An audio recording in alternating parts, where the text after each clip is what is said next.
a big warm welcome. It's Sunday night, the 9th of May 2021. Let's have a look at, or I'm going to go and have a look at the commodities, starting off with gold. So gold actually has behaved incredibly rationally. It's well behaved, which it hasn't been for a while. There's just beautiful break and a pullback into these previous highs, and then a continuation to the upside. It's now kind of approaching a 2 to 1 on this original trade idea. It looks like it's going for 1850.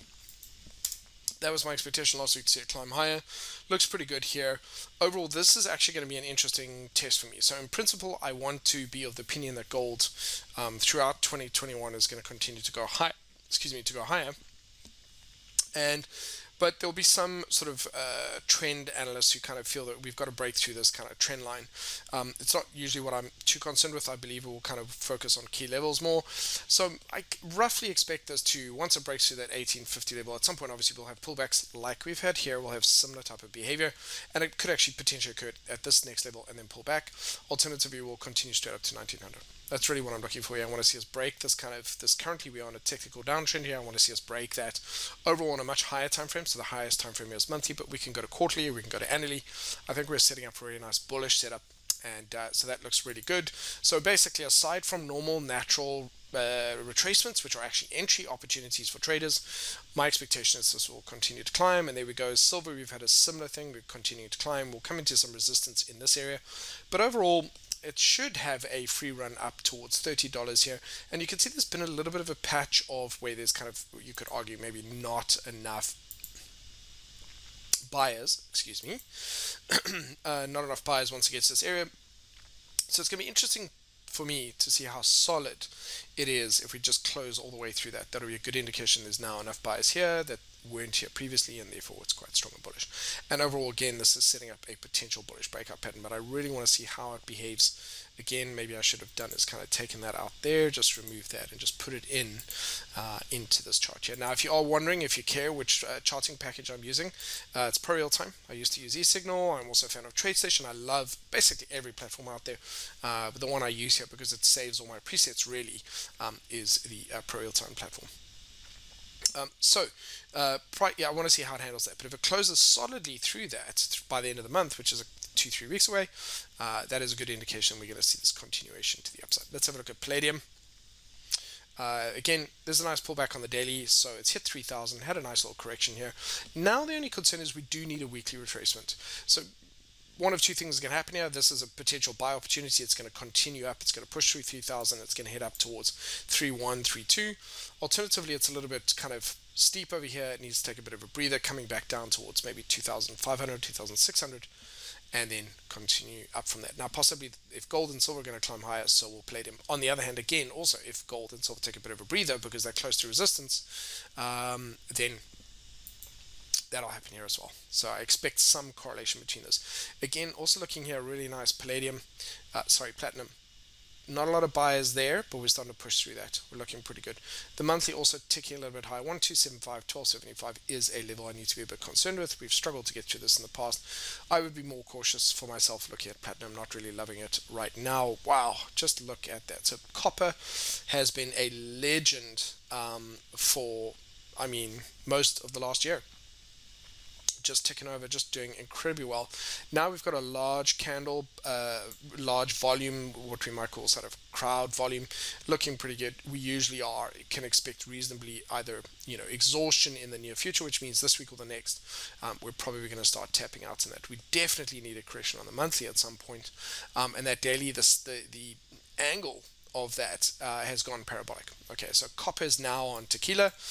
Somebody's throwing tequila into the punch bowl. This is definitely going to start to run out of steam, I would expect, or at least is now definitely in a high risk in terms of buying opportunities.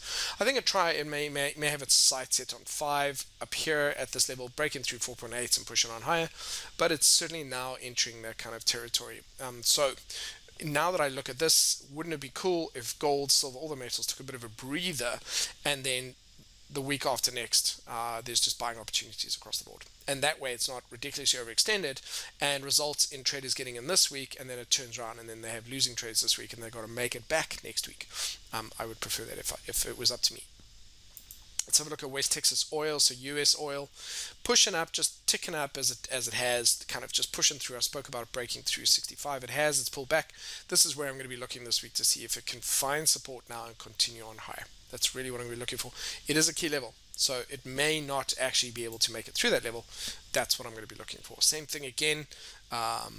Brent UK oil pulling back. It is ticking up, not with the same type of energy that it had previously. So it's not as strong now. But we had patches here where this was kind of in a bit of a coma and then it just kind of picked up. So we can actually have that again.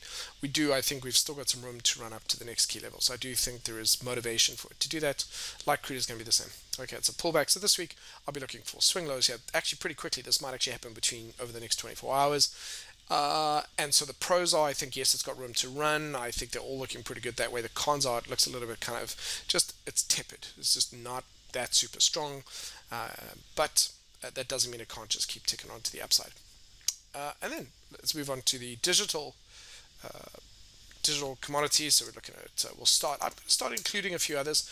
I include Bitcoin and Ethereum for now because those are kind of the granddaddies or grandmothers or whatever, grandmammies of these particular, of these ones, and I want to keep an eye on them. Look, kind of, to me, Bitcoin is it's cooked for now. So we're on a bubble, which means, of course, it can defy all that stuff. But usually, if any other instrument or commodity, including Bitcoin, even in the past, had kind of got that exhausted, which is done in the past, it would be ready to kind of take a bit of a breather. And so this is what it appears to be doing. And what that means is, until it effectively does kind of eventually just cave. So there's people still trying to get in here. Some people are getting out, and so there hasn't been a tipping point where there's basically not enough buyers anymore, and then it starts dropping. We haven't got there yet, and so that's really what I'm waiting for to see that happen. I'll watch that this week. So yes, it could push through, but certainly everything for me now is just major high risk, and if I don't need to get in, I just wouldn't get in. And so really this is because, again, if we do end up getting another bit of a bubble burst, you could again be waiting for another 2-3 years before it gets back up to those highs. It's possible. I think that obviously crypto's here to stay, but just looking at this. So anyway, this is where I'm cautious. I want to see a break up above that before I'd start really looking. And again, it's had a really good consolidation on the weekly. So the weekly is healthy. The daily is actually in a good place to break out. So that looks good. The monthly is it's on steroids, and at some point it's going to crash. So we'll see. Ethereum, let's have a look at that. So Ethereum is also, now look at that parabolic kind of curve on the daily. So the daily and parabolic on the monthly, and almost kind of parabolic on the weekly, and large crowd volume candles over here. A lot of that usually being something that occurs towards the end of a really big move. So for me, this is just a stay away thing. That doesn't mean it couldn't go for in the next few weeks, but that would not normally be something I would say. In a bubble, I'm saying, yes, this can defy all expectations. It has very shallow pullbacks and just keeps going, and it shouldn't, but it does, and it does, until it eventually crashes. Whereas normally I'd be like, okay, we're entering this area. I would confidently expect a correction this week. This is different where we are now. So yes, but super high risk. I wouldn't touch this with a 10-foot barge pole, and we are now high risk, which means that at some point in in the near future, it's going to take a bit of a breather. So possibly what could happen this week is the cryptos could take a bit of a daily correction and then push through, and then by the end of the week they push back up and they've had a bit of a breather.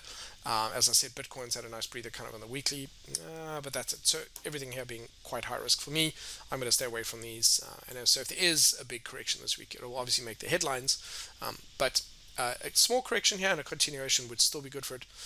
Otherwise, it's going to push on through and then have a much bigger correction. Those are the pretty much the only two outcomes here. It pushes through for the rest of this week, and at some point then has a very big steep correction, or alternatively, it has a bit of a breather here and is able to push up to the upside. Those are the most likely one of those two scenarios, and both of them are high risk. There we go, ladies and gents. Thank you. Have a great week.